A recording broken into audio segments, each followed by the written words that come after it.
Salut à tous, c'est BizBiz. Alors aujourd'hui l'épisode 320 du Zap Image. Comme d'habitude, je vous mets des images de foot, d'actualité ou des images anciennes. On en parle un peu et c'est parti. On va commencer et on va parler de Leroy Sané a été élu meilleur joueur du mois d'octobre en Première Ligue. Donc c'est un joueur de Manchester City. Il a marqué 3 buts et 3 passes décisives sur ce mois d'octobre avec City. Donc c'est pour ça qu'il remporte ce trophée. Donc c'est plutôt mérité pour lui. Ensuite une petite parenthèse pour les joueurs de FIFA. Regardez sa nouvelle carte qu'il a. Donc vous pouvez la débloquer dans les défis création d'équipe. Donc en tout il aura 86 de notes générale, 95 de vitesse, 89 de dribble, 85 de tir, donc vraiment magnifique carte pour Sané. Ensuite officiel, Pep Guardiola est élu meilleur entraîneur de Première Ligue du mois d'octobre. Donc voilà son joueur, Leroy Sané a dit que c'était le meilleur joueur. Et le meilleur entraîneur c'est Pep Guardiola avec Manchester City. Bon, après ils ont quasiment tout gagné je crois au mois d'octobre. Voilà, ils sont premiers de Première Ligue donc c'est totalement mérité aussi pour lui. Ensuite Sofiane Bouffal a reçu ce vendredi le prix du plus beau but du mois d'octobre en Première Ligue pour son chef-d'œuvre en solo face à West Bromwich. Donc je sais pas si vous avez vu le but, moi je l'ai vu, il est vraiment magnifique. Je crois qu'il a dribblé au moins 6 joueurs et il est parti mettre son but en solo. Donc c'est plutôt mérité pour l'ancien joueur de Lille. Ensuite, alors que les Blues souhaitent agrandir l'actuel Stamford Bridge, le devis s'élèverait désormais à plus de 1 milliard d'euros. Il deviendrait alors le stade de foot le plus cher de l'histoire. Donc regardez la maquette peut-être du prochain stade de Chelsea. Donc vraiment magnifique. Donc regardez le toit qu'ils vont mettre. Donc voilà, il s'élèverait à plus d'1 milliard d'euros, ce qui est quand même énorme pour un stade de foot. Donc il deviendrait le stade le plus cher de l'histoire. Ensuite, une déclaration de Zinedine Zidane par rapport à Cristiano Ronaldo et Sergio Ramos. Donc il y a quelques jours, je vous avais dit que les deux ça allait pas trop entre eux, parce qu'il y a pas mal d'histoires. Donc maintenant on sait un peu plus que Ronaldo et Ramos ont réglé entre eux leurs soucis. Il n'y a aucun problème désormais entre eux. Donc tout va bien, enfin tout va mieux on va dire plutôt entre Ramos et Ronaldo. C'est quand même les deux leaders du vestiaire du Real. Ensuite la fédération belge a choisi Damso pour réaliser la chanson des Diables Rouges pour la Coupe du Monde 2018. Donc Damso c'est plus du rap. Donc c'est lui qui va écrire et produire bien sûr l'hymne des Diables Rouges pour la prochaine Coupe du Monde. Ensuite une déclaration de Valverde, donc c'est l'entraîneur actuel du Barça. Il a dit par rapport à la prolongation de Messi, il a dit: je dis aux supporters de ne pas s'inquiéter, de regarder Messi et ils se rendront compte que même lui n'est pas inquiet. Donc normalement Lionel Messi qui a toujours pas prolongé, parce qu'oubliez pas que la fin du contrat de Lionel Messi c'est en juin 2018. Donc actuellement il a toujours pas reprolongé parce que c'est quand même dans moins d'un an. Donc le Barça va quand même devoir s'activer. Mais Valverde dit qu'il n'y aura pas de souci, bien sûr Lionel Messi va reprolonger au Barça. Ensuite un an après le terrible crash aérien qui a décimé la quasi-totalité de l'équipe de Chapecoense, le club brésilien a réussi hier à assurer son maintien dans l'élite grâce à sa victoire 2-1 face à Vitória. Chapecoense avait dû recruter 22 joueurs en début de saison, bravo à eux. Donc je crois qu'hier c'était jour pour jour le terrible accident de l'avion bien sûr de Chapecoense. Donc ils ont dû tout refaire une équipe bien sûr, parce que les survivants, il y en a plein qui sont handicapés à vie. Donc vraiment belle performance pour ce club de Chapecoense. Ensuite à parler de l'AS Monaco est accroché à Amiens, donc un partout malgré un but de Jovetic, et laisse encore une fois de plus l'opportunité au PSG de s'éloigner. Donc hier il y avait un Amiens face au PSG. Donc Amiens je crois ça fait 5 matchs d'affilée où ils perdent pas pour un promu, ce qui est vraiment pas mal. Donc Monaco hier normalement ils étaient ultra favoris, ils ont fait seulement match nul. Donc le PSG ainsi s'impose cet après-midi face à Nantes. Donc ils prendront encore plus de points d'écart par rapport à Monaco. Ensuite on va aller dans le championnat allemand parce qu'il y a une équipe ça va pas du tout ces temps-ci. Donc c'est le Borussia Dortmund. Donc énorme opération de Stuttgart qui s'impose 2-1 dans le cadre de la réception de Dortmund. Le Borussia n'a plus gagné depuis 5 matchs en championnat, 4 défaites et 1 nul. Donc encore une défaite pour le Borussia Dortmund. Donc c'est vrai, comme je l'ai dit, le Borussia Dortmund c'est une équipe, ils ont des périodes, des fois ils gagnent tous les matchs et des fois il y a des mois comme le mois de novembre, début novembre, ils perdent tous leurs matchs. Donc c'est vrai que ça va pas fort pour Dortmund ces temps-ci. Ensuite on va continuer avec Dortmund, n'a gagné qu'un seul de ses 8 derniers matchs, toutes compétitions confondues, donc face à Magdeburg. Donc c'est une équipe de 3ème division pour la Coupe d'Allemagne. Donc la seule victoire de Dortmund lors de leurs 8 derniers matchs. Donc c'est vraiment décevant on peut dire vu l'effectif qu'ils ont. Et on va finir avec Dortmund. Donc Aubameyang a été sanctionné par le BVB pour 2 raisons. Donc hier il n'a pas disputé le match parce que le club l'a sanctionné. Donc en fait ils l'ont sanctionné à cause d'un nouveau retard de 35 minutes à l'entraînement. Donc on voit qu'il est en retard Aubame. Et une vidéo tournée sur les terrains d'entraînement du Borussia Dortmund avec Sean Garnier sans l'autorisation du club. Donc Sean Garnier, pour ceux qui ne le connaissent pas, c'est un freestyler. Donc il aurait fait une vidéo avec lui et le club n'était pas au courant. Donc c'est pour ça qu'il a été suspendu hier par le club de Dortmund. Ensuite parler de Neymar qui annonce ses objectifs avec le Paris Saint-Germain. Donc il a fait une petite interview. Donc vous pouvez aller voir la vidéo pour ce compte Twitter sur PSG officiel. Vous pouvez la voir en entier. Sinon je vais vous résumer. Il a dit ses sensations, ses ambitions. C'est ce que je suis venu chercher à Paris. La Ligue des Champions, c'est le plus important, a-t-il confié. Nous voulons gagner toutes les compétitions auxquelles nous participons. Toute l'équipe a cette ambition. Ce n'est qu'une fois que les trophées collectifs remportés qu'il pensera aux trophées individuels, style le Ballon d'Or. Donc voilà ce qu'a dit bien sûr Neymar. Donc il a dit aussi comment il voyait le PSG dans 3 ans.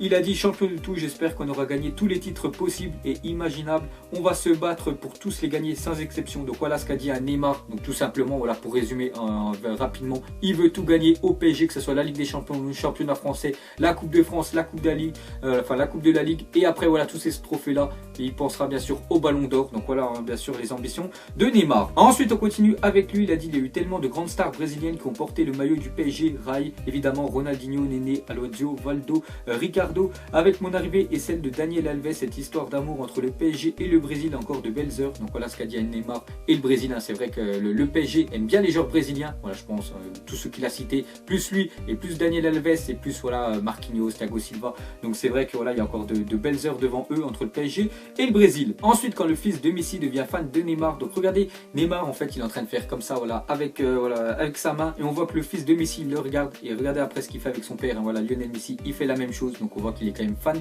de Neymar. Ensuite, l'UEFA a dévoilé son équipe type depuis l'année 2000 avec du très beau monde. Donc vous aurez vu d'autres joueurs. Donc regardez cette magnifique équipe qu'a proposé l'UEFA. Donc on voit quand même que des énormes joueurs. Ronaldo, Messi, Thierry Henry devant, Iniesta, Xavi, Gerrard derrière. Il y a Ramos. Bon, même si en défenseur central, ils ont préféré le mettre à droite. Il y a Piqué dedans. Je pense qu'il y en a qui vont pas être d'accord avec ça. Sinon Puyol, Philippe Lam et Casillas. Donc vraiment très belle équipe qu'ils ont proposé l'UEFA. Ensuite, une autre équipe, cette fois-ci les 11 des meilleurs joueurs depuis le début de la saison, où figurent quelques joueurs évoluant en Ligue 1 comme Thauvin, Fekir ou encore Neymar. Donc regardez les gars, tous les meilleurs joueurs depuis le début de saison, depuis le début des 5 gros championnats. Donc on voit pas mal de joueurs qui évoluent en Ligue 1, donc c'est très bien pour notre championnat. Ensuite, jetez un coup d'œil au maillot domicile de l'équipe de France pour la Coupe du Monde 2018. Donc il aurait fuité le maillot de l'équipe de France. Donc regardez, il va ressembler à quoi? Je le trouve vraiment magnifique, toujours bleu, parce que l'équipe de France, ça joue en bleu, est vraiment très très beau. Et on peut aussi voir le maillot extérieur du Brésil pour la Coupe du Monde 2018, donc aussi bleu, plus bleu, on va dire nuit. Donc voilà les gars, le maillot de l'équipe de France et celui du Brésil. Ensuite, une déclaration de Guardiola. Il a dit Gabriel Jesus est un garçon fantastique qui n'abandonne jamais, c'est l'un des attaquants les plus combatifs que j'ai connus dans ma carrière. Donc il a dit qu'il le faisait penser à Samuel Eto'o, quand il entraînait au Barça, il avait Eto'o, donc il dit que c'est un peu le même profil, Eto'o et Jesus. Donc la belle déclaration de Guardiola par rapport à Jesus. Ensuite, le Bayern, le Borussia Dortmund, l'AS Roma et le RB Leipzig suivraient attentivement la situation de Benjamin Pavard. Donc Pavard, personne ne le connaissait, je pense, avant que Deschamps l'appelle. Et vu que là il a fait 2 sélections avec l'équipe de France, vu qu'il a joué les 2 matchs, donc il y a des gros clubs qui s'intéressent à lui, parce que déjà il est très jeune et il faut avouer qu'il est plutôt talentueux. Donc on voit quand même les gros cylindrés qui s'intéressent à lui. Ensuite, une déclaration du père de Pépé. Il a dit quand les grands clubs n'ont plus rien à tirer d'un joueur, ils commencent à le traiter sans le respect qu'il mérite. Donc par rapport à son fils, en fait, que le Real voulait pas prolonger, donc c'est pour ça qu'il est parti dans le championnat de Turquie du côté du Beşiktaş. Donc il a dit comme des grands clubs comme le Real, dès qu'ils veulent plus un joueur, bien sûr, donc ils le traitent sans respect. Ensuite, officiel, Sébastien Haller est élu meilleur espoir de Bundesliga pour le mois d'octobre. Donc Sébastien Haller, c'est très bien parce que c'est un joueur français. Il évoluait l'année dernière dans le championnat des Pays-Bas, donc très bien pour lui et bien sûr pour l'équipe de France. Ensuite, quand Barthez s'accordait une pause pipi en plein match, donc Fabien Barthez, quand même celui qui a gagné la Coupe du Monde avec l'équipe de France 1998. Donc il a joué à l'OM, donc regardez, il n'avait pas le temps d'aller au vestiaire, au temps de la mi-temps ou la fin du match, il a pissé directement sur le terrain. Donc voilà une photo de Barthez. Ensuite, l'AC Milan officialisera bientôt le passage de ses maillots sous l'équipementier Puma, un contrat de 5 ans, donc 12 millions annuels est dans les tuyaux. En effet, c'est fini entre Adidas et le club de l'AC Milan. Donc voilà les gars, Milan et Adidas, c'est fini, ils vont passer avec Puma, un peu comme l'Olympique de Marseille. Oubliez pas que Marseille l'année prochaine aussi passe avec Puma. Ensuite, à parler de Christian Pavon, était tellement heureux de jouer avec Messi pour sa première sélection qu'il a fait encadrer une photo de lui avec la star du Barça en train de lui faire une accolade au moment du but argentin. Donc Christian Pavon, je pense qu'il n'y en a pas beaucoup qui le connaissent parce que déjà il joue dans le championnat argentin du côté voilà, des Boca Juniors. Donc c'est un attaquant, il est petit, hein, je crois qu'il fait 1m65. Donc pour sa première sélection, je crois qu'il a marqué, regardez, il s'est encadré avec le meilleur joueur du monde actuel, hein, bien sûr, Lionel Messi. Ensuite, à parler de Paul Pogba et Zlatan devraient faire leur grand retour dès ce week-end. Donc cet après-midi, enfin là quand vous regardez la vidéo, à 18h30, voilà, il y a un Manchester United face à Newcastle et les deux grands blessés quand même de Manchester. Donc Zlatan, ça fait pas mal de mois.